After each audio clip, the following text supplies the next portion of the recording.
Wow. Here we are. I'm really excited to introduce this. I don't like to call it an interview because interviews make me nervous, and I think it makes the person nervous. I like to call it a conversation, and first of all, this is Gilbert Carrillo, which many of you are like, who's that? You will know in a second. There was a crazy serial killer a few decades ago by the name of Night Stalker, Richard Ramirez. And I was watching this Netflix show called The Night Stalker. It was like a short miniseries, like a documentary. And I saw your face, Gil, and I was blown away because you were one of two of the main detectives on this case. And I'm like, man, I got to meet this guy. I got to talk to this guy. And before, Gil, I ask you any questions or anything, I want to just let you know that even as I'm 49 years old, and even as a 49-year-old, I got so excited when I saw a Chicano detective is probably one of the most notorious serial killer cases in United States history. And I was just so blown away, and I was so proud. It was weird because I don't know you. This is the first time I'm actually talking with you, but I felt like a part of me, a part of me won that case. And I don't know if that's a weird thing or not, because I think it has a lot to do with being raised with not that many people to look up to, and I'm just like, I got to meet this man. So I want to welcome you to our YouTube channel, Gil. Well, thank you. And thank you for inviting me. And it's my pleasure to be with you. Yeah. So I know the first time we talked real quick, and I don't want to talk a whole bunch. I want you to talk, but I want to say this is that I remember at first when I asked you, you said, I noticed you're a pastor and I don't want to talk religion. I don't want to talk those things. I said, no. Here's the thing. I said, I know I'm a pastor, but the very fact that you are a Chicano that became a detective in a major city in the United States, that is fascinating enough, because you already stated in the Netflix, you stated in the very first episode where your beliefs were and all that, you put that out there right away, so I just find it fascinating if you could just share a little bit of, first of all, who is Richard Ramirez for those of people that don't know? If we could do a little bit just in case people don't know, because these young people, man, a lot of the young people have no idea. Is there anything you can share about that first before we kind of go into what got you into to be a homicide detective? Well, Richard Ramirez was, at the time of his arrest, was a 25-year-old drifter from El Paso, Texas, raised in El Paso, mother, father. He had two, maybe three brothers, and he had a sister, and got in trouble early, didn't finish school, got caught doing break-ins. He was working at a hotel and ended up just drifting on over to LA, got involved in drugs, got hooked up with some people. Then, something that I learned at a school, at a college, sex is to the individual whatever makes them feel good. So Rich was a sexual deviant, and that led him to start kidnapping, what the public really didn't know until this documentary came out that much, is he was kidnapping kids, sexually assaulting them, both boys and girls, releasing them, and then he started sexually assaulting women. But he was doing this by breaking into residences throughout Los Angeles County. And if there was a husband in the way, he killed the husband to eliminate the obstacle between him and his subject of lust. And then he would go ahead and sexually assault the women. And essentially, if they acquiesced, they lived. If they fought, they met their untimely death. And he went to prison on June 7th, 2013. He died of natural causes while in prison, awaiting a death sentence. Wow. You said something that I never heard before. You said sex is what? Sex is whatever makes you feel good. So you have to imagine that there are people that get sexual gratification. You've heard anybody who watches news at all, here's a pyromaniacs that start fires. Mm-hmm. That is a sexual act. That turns the guy on. That is sex to him. Really? Somebody that would pedophilia because he goes after little girls or after little boys. That is a sexual act. That is sexual deviancy. Somebody that likes to see someone, just the fear in someone's face, they derive sexual gratification over scaring the bejesus out of somebody. I noticed you. I noticed you said that about Richard Ramirez, that he liked the look in their eyes or something like that. Yes, and this stuff, this is not something that everybody learns about every day in school or growing up, because sexual deviants are very much to themselves. They're introverted in that way. This is something that I picked up from the great professor, Dr. Robert Morneau, retired FBI agent. I took 2 semesters at Cal State LA, advanced criminal investigation pertaining to sex crimes, and he gave me the knowledge. It was a great moment for me when I got to go back after the case was solved, to go back and thank him personally, because he gave me the knowledge to work this case. Always advising the students that any reasonable and prudent sex crime investigator would note these things where other cops wouldn't. And it was very true. Wow, man, so that led me to a couple questions. That's fascinating. So I imagine then there's a lot. I'm sure he wasn't the only serial killer or killer. I mean, you were a detective for how many years? I worked Homicide Bureau for a total of 26 years. I worked 21, wow. 21 as an investigator, and eventually 5 years, my last 5 years on the department, I retired as a lieutenant, where I had 14 homicide cops working for me. Wow. So that means a lot of root then comes back to that very thing you're talking about. That's interesting. When somebody is doing something for the gratification of something, that's fascinating, actually. That's interesting. So I was watching the show. I was watching it again, the Netflix series. And how were you approached for that? Were you hesitant, or how did that happen? Realities are, it was just another murder. That was our job. We worked murders. I was on call. They called me at 10:40 at night, March 17th, 1985, on a Sunday, to go investigate the untimely death of Dale Okazaki, wounding of her roommate, Maria Hernandez. It was just another homicide team going out to a routine, mundane murder. Then as things started to collect and I started seeing things, then I started taking note of other homicide investigations that were going on, other child abductions that had been going on in the area.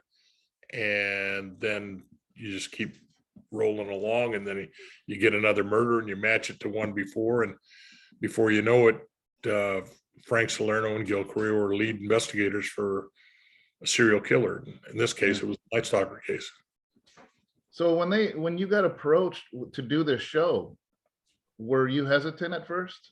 The one on Netflix? Oh, well, I'm hesitant about a lot of them. Over the years, I've been approached by several production companies wanting to do stuff. And, I've turned a lot of people down. In this case, it started out as you started out your show or talking to you. There was a personal friend of mine. I knew his whole family. He became a deputy himself, then retired due to injuries, and writing became a writer for the program Chicago PD. Then he went from Chicago PD. He's working on the Mayans, and he's a writer for the Mayans. Well, he approached me and he wanted to take me out to dinner with him and a co-writer, because in his opinion, as you stated earlier, there are a lot of shows, but when you look for Latino lead roles, we're all either thugs, dopers, robbers, killers, no positive role models. Yeah. And he wanted to talk to me because he said he thinks there's something there to make a positive role model out of a Latino. Yeah. That started with a friendly dinner that led a year later to a second meeting with the director that directed this documentary, a fine gentleman. Did the documentary. I never saw it until it landed, just like everybody else. Wow. See any outtakes? I didn't want to see any of it. He said, well, this is what I want. I said, don't even tell me what you want to do. I trust you. Yeah. You know the business, I don't. And he put it together. He told a true story, the way it went. So I wasn't hesitant. Once I got to know him, and that first meeting, I have to be a judge of character. I mean, we bonded, we became friends. He's a great man. He did great work on this. Got my wife to be involved. My wife was really hesitant to have any involvement in this. She's very much of an introvert. Yeah. And I told her, but if you do help me out, dear, this will help wives of other cops out there. Yeah. So it'll be good for them. He did it. He was able to calm her down. She talked, and you saw how well she did, how it came out, because it's not acting. It's all just answering his questions. He's doing all the questioning. So I wasn't hesitant at all. And since that time, it's just opened up so many doors. I bet. I can't believe I've heard from people all around the world. It was really well done, well produced, well directed. You guys did amazing, and I do have a question, since you were during the time of the Night Stalker, and I've had conversations with friends, just kind of over the dinner table, and we start talking about kind of the serial killer subject, which is something that seemed to come from the 70s and 80s. I mean, is that something that was just big at the time, so it was all over the news, or was there a bigger influx of that than, say, now? Or do these things still happen that just don't make headlines anymore? Are you talking about serial killers in general? Yeah, in general. Oh, I don't. You have to understand that to us, or to some of us, to me, let's narrow down to me. My murder is no different than the murder of the guy. We had 90 investigators up in the Homicide Bureau. Everybody's got their cases. And so nobody up there cared about the Ramirez case, except for me and my partner. And then when we started building a task force, certainly then more people got involved. Yeah.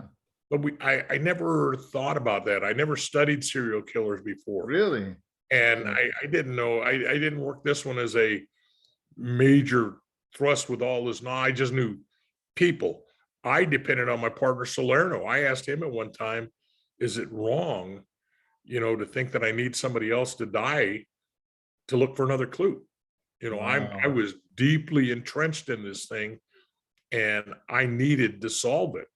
I was driven. So I had his experience because he had worked on the Hillside Strangler case himself. But this isn't something we study. People don't study serial killers and say, okay, I've studied serial killers, now I want to go to Homicide Bureau. Oh. Because every murder up there has the potential to turn into a serial killer. You don't know. You have to do everything you can on every case.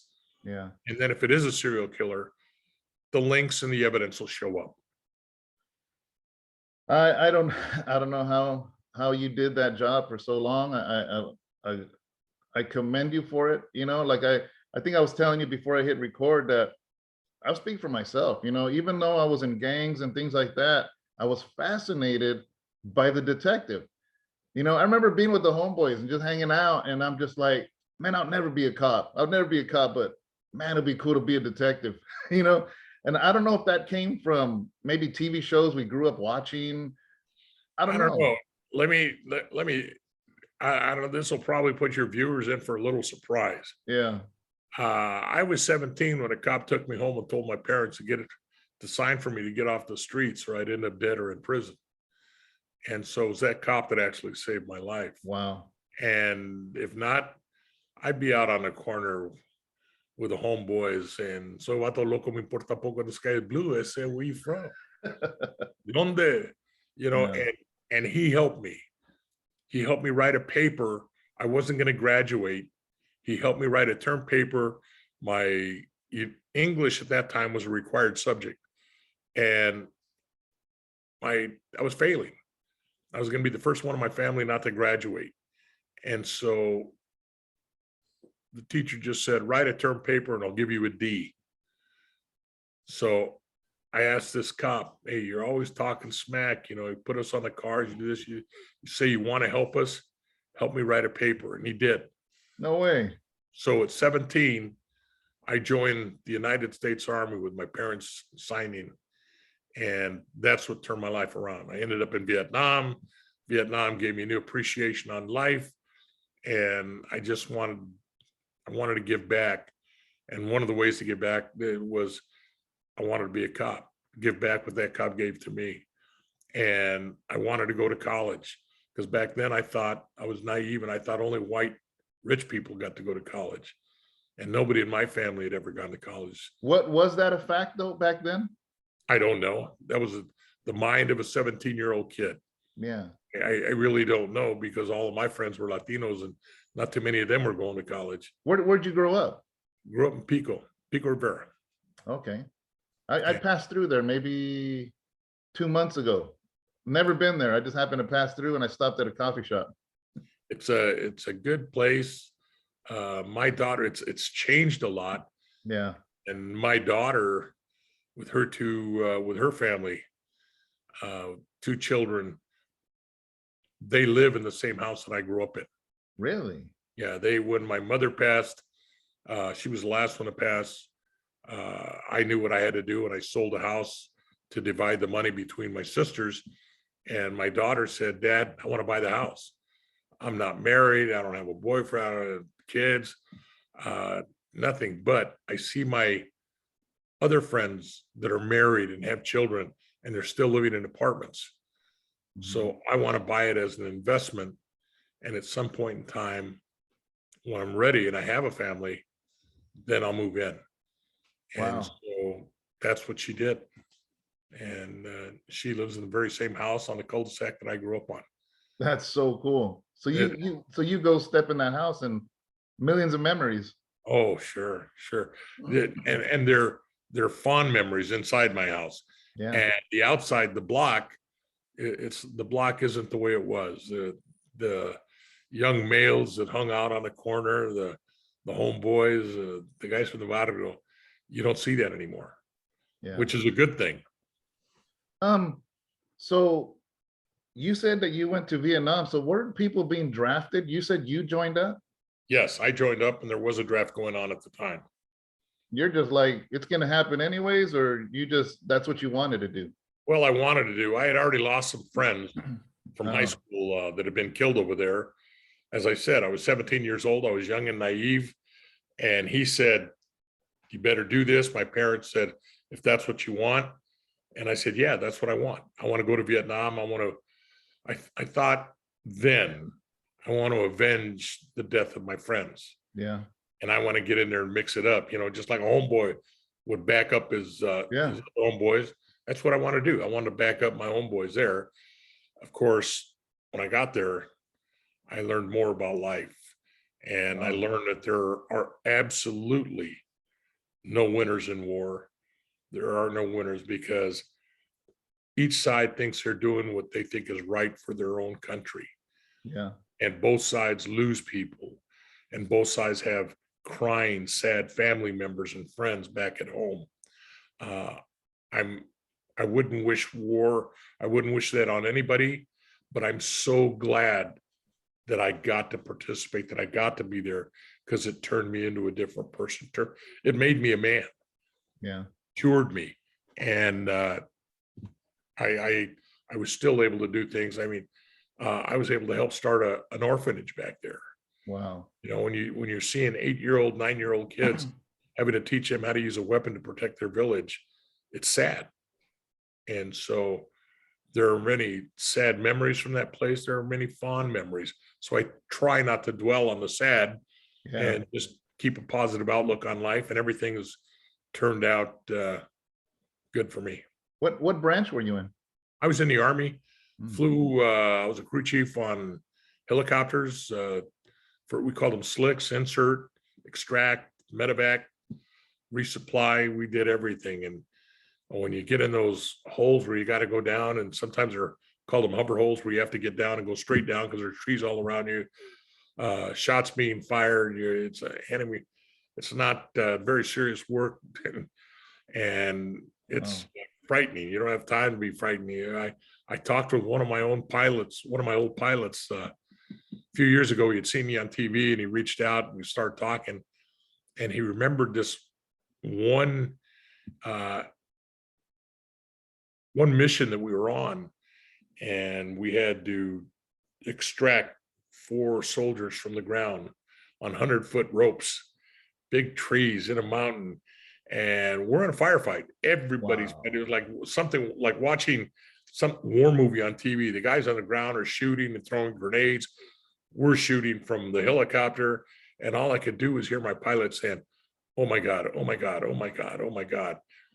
And I had to not only make sure that our blades were clear of any trees, I had to keep him calm because he's flying us out of there. So I'm just telling him, calm down. It's okay. This is a game. They're just throwing softballs at us. You're good. You're good. Keep us going.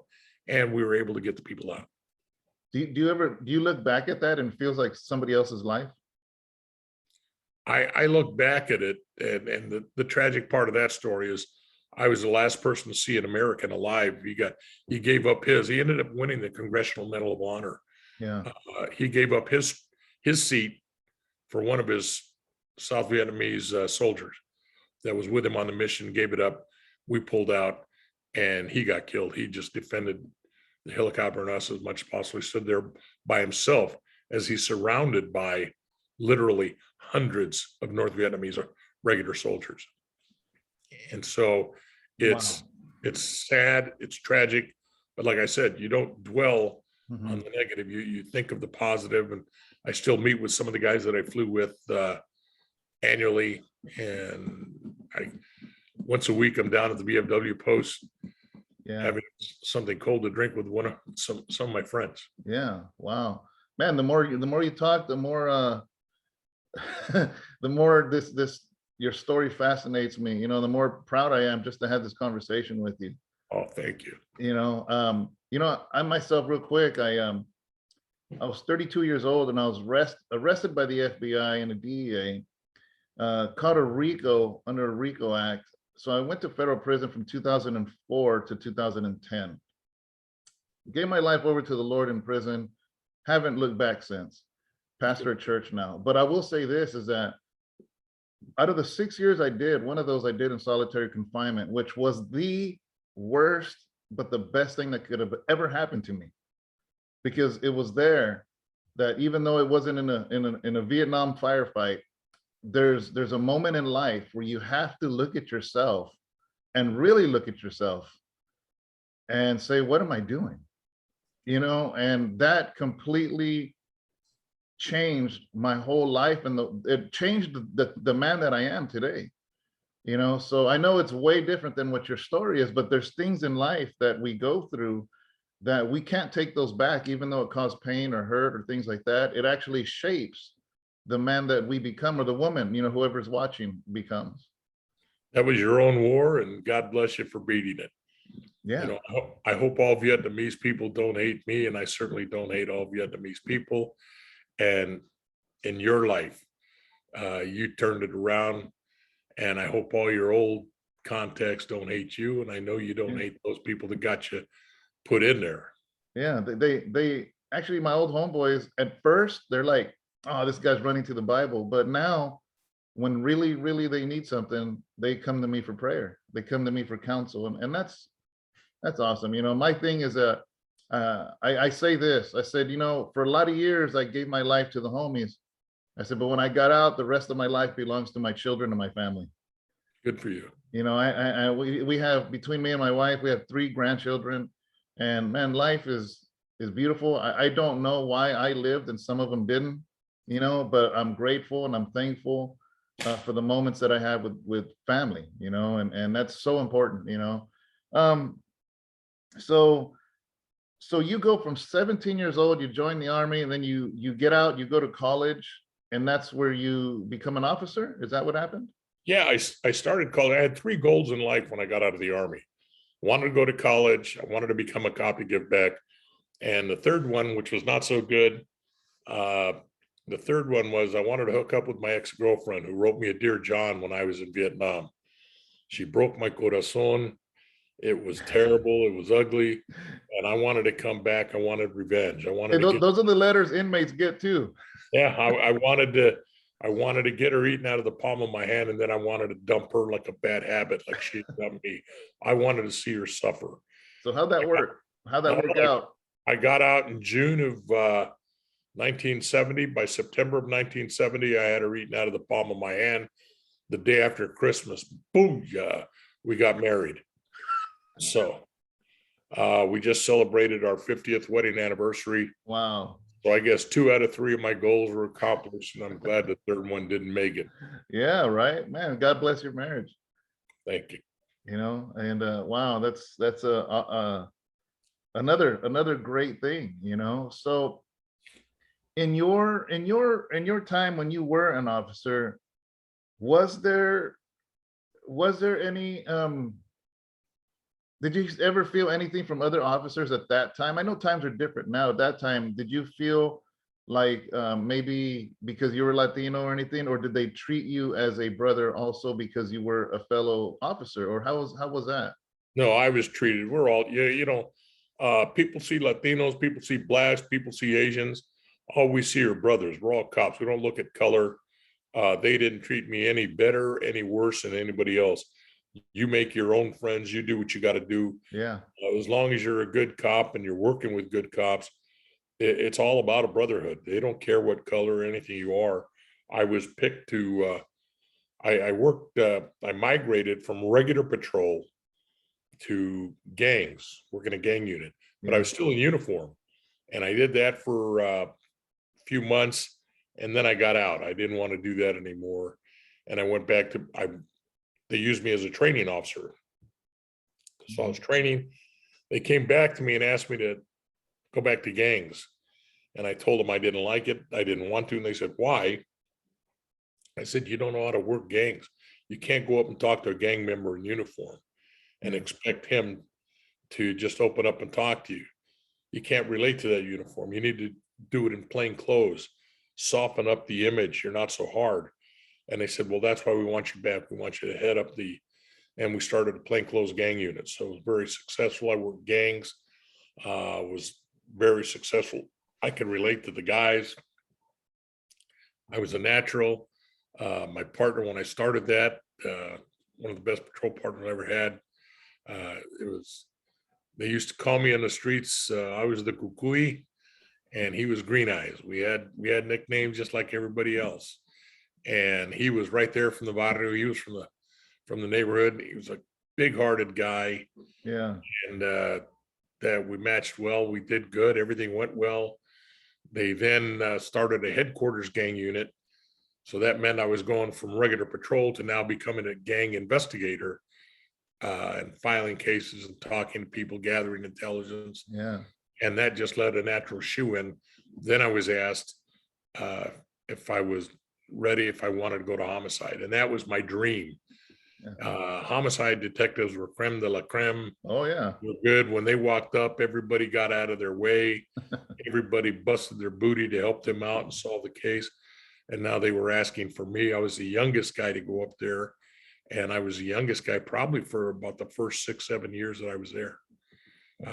It takes an average of 15 years to get there. I got there in 9.5.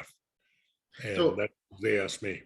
so your approach when you were in gangs, on one thing, so people in the neighborhood do give you nicknames like in the movie Colors, where they call them Pac-Man.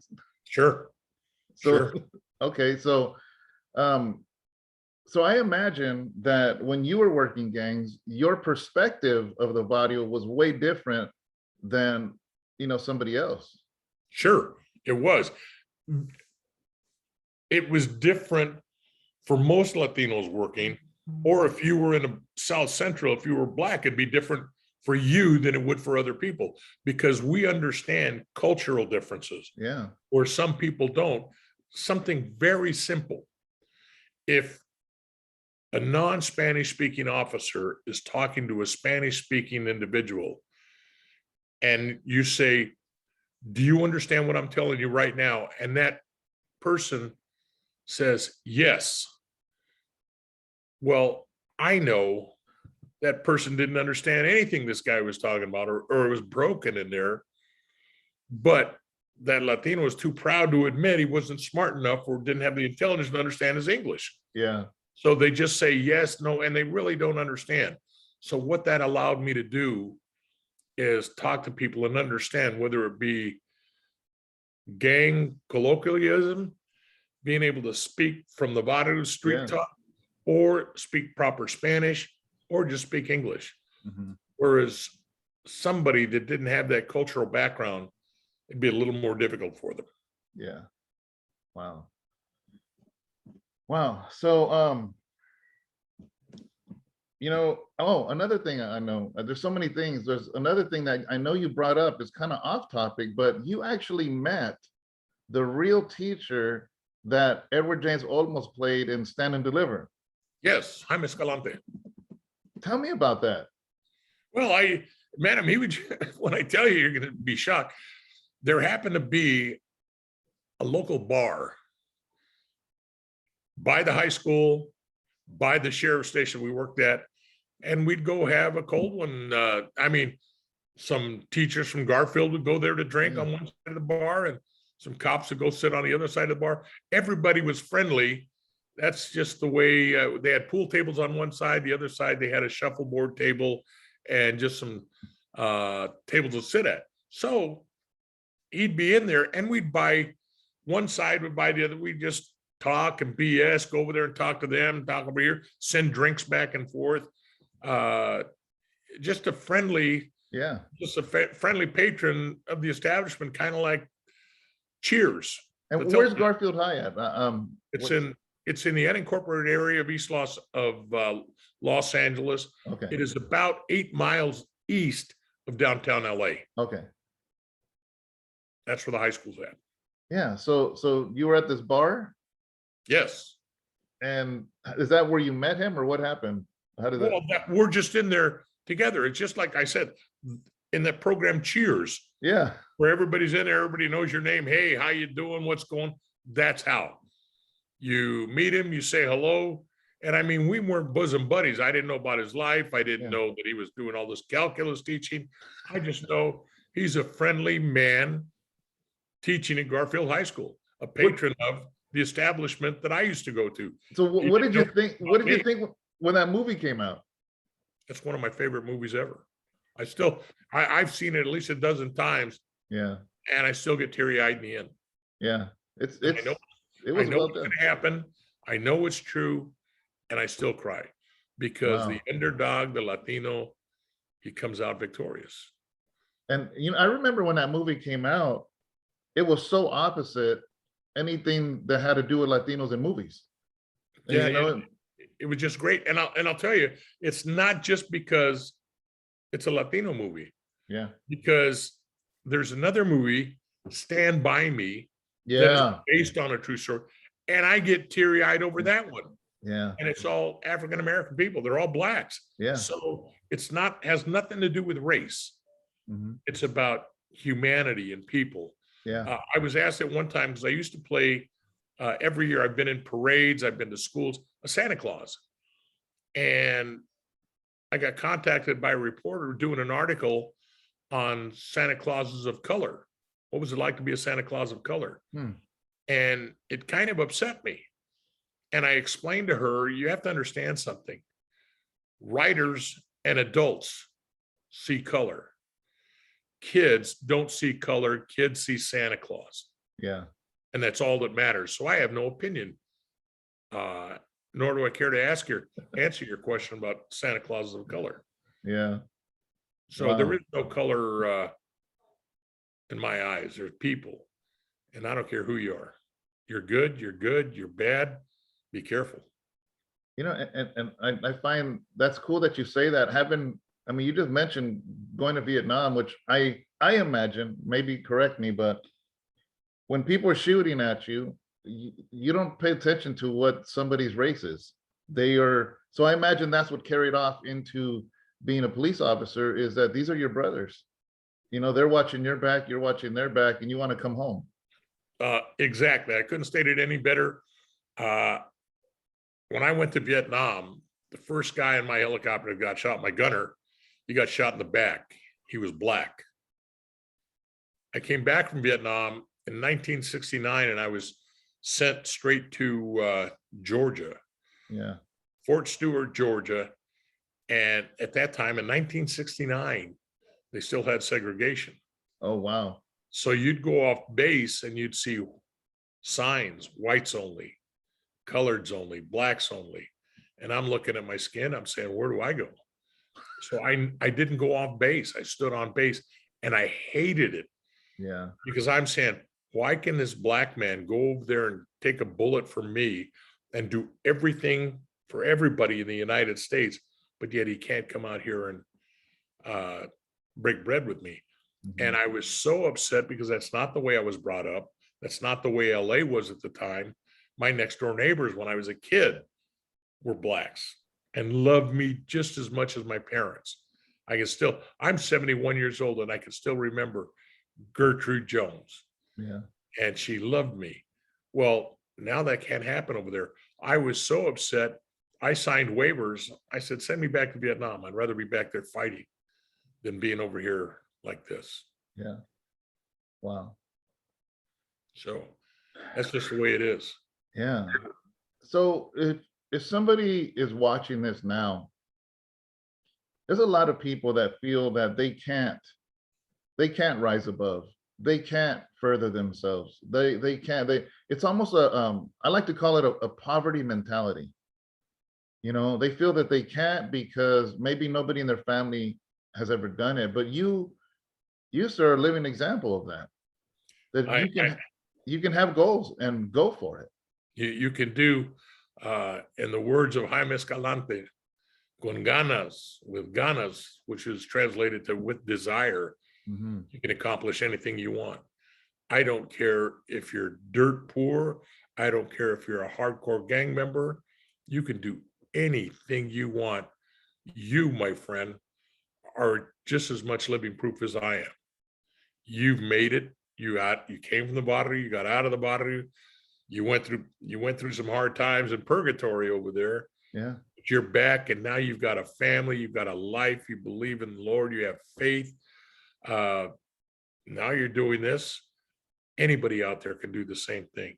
They just can't feel sorry for themselves, and they can't blame anybody else for what they're going through. Yeah. Everything has to start within themselves. I have a girl cousin, and my aunt, she passed away. She's with the Lord now, but she raised my cousins in the projects in Modesto, on the outskirts of Modesto. And these projects, there's one way in, one way out. I remember my male cousin, he belonged to a gang there, so they kind of accepted me when I would visit. But my girl cousin, she was younger than my cousin, than the male cousin I was always around. She was just a little girl playing around all the time, but she grew up in those projects. My aunt worked a cannery, could never hardly speak English all her life, worked as a cannery worker. And my young cousin, she swore she would get my aunt out of there someday. And even though my aunt passed away, my cousin was able to work at KFC that was around the block, get herself through law school, became a lawyer, and fought against the biggest what do they call the lawyer when there's a bunch of lawyers, it's a firm, a law firm. She fought on the side where she was representing people, and she was ripping this law firm up, this young Latina from the projects with the mom that worked in the cannery, to the point where they offered her a job. The only reason she eventually took it was because she wanted to get my aunt out of the projects, and she was sick, and she would promise her, I'm going to get you a house. I'm going to get you a house. She was able to accomplish that before my aunt passed away, bought a house, moved her out of the projects, and became one of the strongest lawyers in that entire firm, a young girl that grew up in the project, and I'm just like, there's no excuse for anybody in that neighborhood then. If my cousin Mate did that, it was because she had, like you said, ganas. That's right. And I'm so proud of her, and It should be. yeah. And every time you hear, unfortunately, we just don't hear a lot of stories like that. And I have no idea why. I've worked with, I was just yesterday in computer conversation. We were texting back and forth. A gentleman by the name of Philip Rodriguez, UCLA graduate, and he did a documentary on Ruben Salazar. And I worked with him. And it started out, he thought he was making a documentary about a martyr. And after we were done, he realized that it wasn't about martyrdom. It was a man caught in the middle there. Yeah. It was a beautiful thing. And he can do anything. And when we're talking about why don't we hear many of these stories? Well, maybe because we were not, just like my friend approached me, we were not in a position of power. We were not in financial, people in the high finance world were not listening. Now the demographics are changing and times are changing. Maybe and hopefully we'll be hearing more and more stories such as your cousin. Yeah. Yeah. So wow, man, I just want to, again, I'm so glad we finally met. I'm glad and I'm excited. And I'm excited to put this up on the channel. I think it's going to be inspiring to a lot of people. I think it's interesting. It's fascinating. I mean, and, you taking the time. So let me say this, though. I forgot. Now that you're retired, what are you doing now? Well, I'm doing speaking engagements. I do a lot of Zoom stuff, but I was in Austin in June at a conference. They called it Crime Con, just like they have this Comic Con. These are for followers of true crime. Because of COVID, they only had about 1,500 people, where they normally would have expected at least 3,000 people. But it was a great experience. I'll be going next week. I'll be going to Dallas, do some speaking. I'll be in Atlanta, Georgia, which is no longer segregated, in October, and doing speaking engagements. Of course, I'm having more fun. I'm doing the George Lopez, Oh My God Hi podcast, which can be on YouTube. I started with him on session 11, and I've done 10 of them with him now. Now it's every week, and he's put my picture on his billboard, my caricature with his, and the George Lopez Oh My God billboard last week was up in Times Square in lights. And I mean, for the local Latino to make Times Square, that was a big thing. How that's kind of random. How did you meet George Lopez? George Lopez watched the documentary, and one of my buddies called me up and said, "Hey, did anybody contact you?" I said, What do you mean? Why would somebody get to contact me?" He said, "Well, hey, I just heard on the radio right now, George Lopez saying, anybody know Gil Carrillo, have him get in touch with me," and then put out the number. Wow. So that's how I met him. The first time I talked with him on the phone, we must have talked for 35, 45 minutes. And it was a very nice, pleasant conversation. Yeah. About business. I didn't even know he was doing a podcast. Yeah, I didn't know till you mentioned it. And he said, "Why don't you come on down and hang out, just visit with us?" So I had no idea. So I went down gave me the address. I went, it's a studio, and I went in there. And next thing I know, I'm sitting there as part of his podcast. And he had Bobby Lee, another comedian who used to be on Mad TV. Yeah. Funny man. And we were talking about the Night Stalker case and talking about my relationship with my dad. And Bobby Lee actually started crying. He was very emotional over the relationship because he didn't have such a good relationship. Yeah, I think I know who Bobby Lee is. He's a comedian, right? Yes. Yeah, I know who. And that's what started it all out. And I've done several of them now. Yeah. Like I said, I'm a regular. Tomorrow we'll be doing one with, I guess tomorrow is going to be Anna Rivera, who's a CNN analyst, reporter. Yeah, She was a regular on The View, the ladies' talk show, yeah. done stuff with George before. So she's going to come down to the studio with us tomorrow. And I understand we may be having Oscar de la Hoya pretty soon. Wow. So I got two questions about George Lopez. yes. One is he the same off screen? And second, is his head really that big? You know, I'm never a guy that looks at the negative. I'm always a man that picks the positive. My glass is always half full. George, I explained to him not too long ago, I was at his house, and I explained to him that his persona was that of a vato loco from the barrio, and he's always talking like that, and he's a hood cat. But in getting to know him the way I have, he's a very personable, very intelligent, very business man, and has a soft, great big heart that people don't see. Wow. And he talks about it openly. He still goes to counseling. And he told me, he says, you know, hey, a lot of comedians have problems that they grew up with when they were younger, and he still goes for counseling. He's a wonderful man. He's taken a liking to myself. He's taken a liking to my family. One of the comedians, a guy named Momo Rodriguez, I went to go see Momo, and Momo's telling my daughter, and he just told her, he says, you have no idea how much George loves your dad. He says, he really does. He says, and George don't like too many people, but he really likes your dad. And like I said, I'm 71 years old. I'm having the time of my life. I've met a new friend.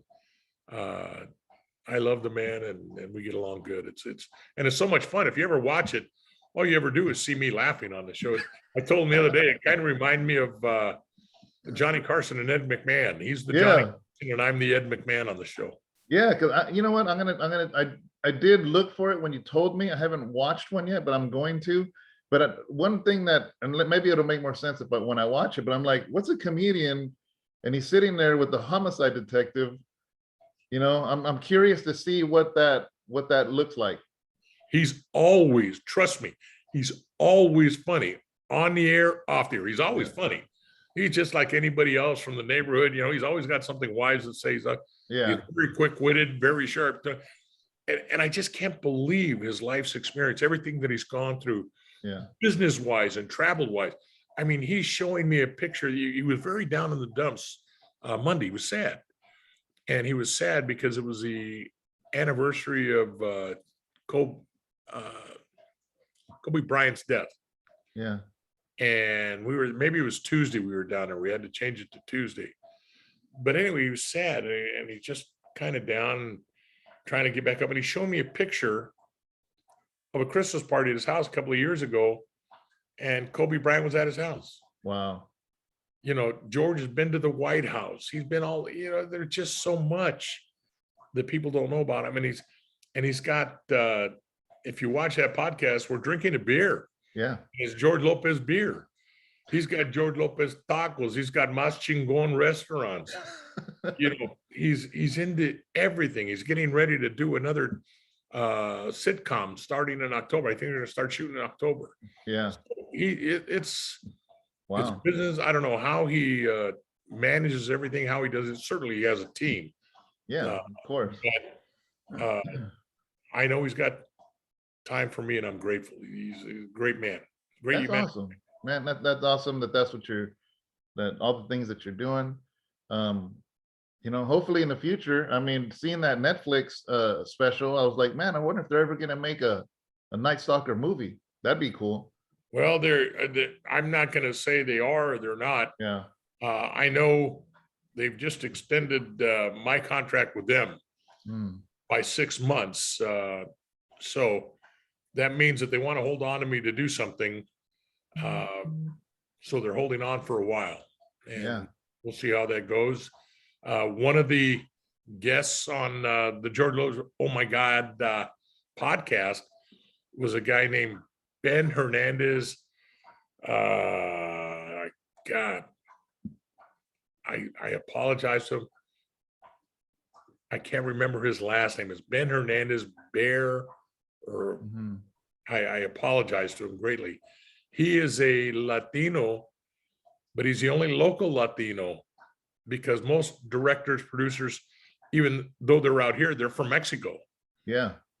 This guy started out as a stuntman in the business a long time ago, and now he's into directing Wow. and producing.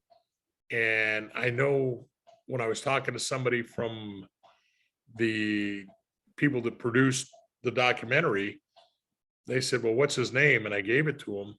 He says, let's see if he's legit, and they ran it. And he Yeah. says, oh yeah, he's directed some TV and everything. He was excited.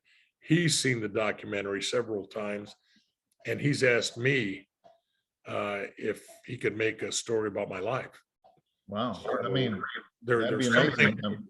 It would be, if it happens. The way I look at life now, if it happens, it happens. Yeah. With this documentary, all I've ever wanted to do was leave a legacy for my children and my grandchildren. Mhm. The documentary accomplished that in my bucket list. Anything that happens now is above and beyond. I'm grateful. And it didn't happen as a result of me. It happened as a result of all those that surround me, Yeah. especially my family. Wow. I just want to thank you for your time. I want to thank you for your story, for everything that has happened in your life. God has blessed you. And my prayers is that God continues to bless you and watch over you and over your family and your grandchildren, and you're right. It is a legacy. And I'm glad I was able to share it to those that watch my channel. It's a small channel. It's not a big channel. We're almost hitting 10,000 subscribers. So I'm really excited about that, and but and for it being a Christian religious, you know, channel, that's pretty good. That's pretty good, almost hitting 10,000. So we're doing good. We're doing, great on our end over here. We're going to continue to serve our community and do whatever it is we can for the people around us. And, and I think ultimately that's what we all did. When you, as a detective, it was your way of serving the community. Me as a pastor, it's a way to serve my community and those that are around me, and I'm glad that our paths crossed. I'm glad you actually replied, to my message. I appreciate it. Hopefully this isn't the last time I talk to you, and I'll be looking forward to the podcast you do and future things that you do, and I just want to thank you. Well, believe me, it is my pleasure. I hope you keep in touch. I hope some of the homeboys that are out there looking for help, and by the mere fact, if they're paying attention or watching or listening to your podcast, Yeah. that means they're on the fence. They're looking for help. Yeah. I hope this overweight retired cop just helps push them on the right side. And Yeah. I'm here for them as much as I am for anybody. I've got to give back what was given to me, and I'll continue to do that until my time on this earth is over and begins up and hopefully up with the Lord. That I do. Yeah. All right, man. Let me stop this recording. God bless you guys. Thank you so much. Where's the pause? All right, guys. See you later.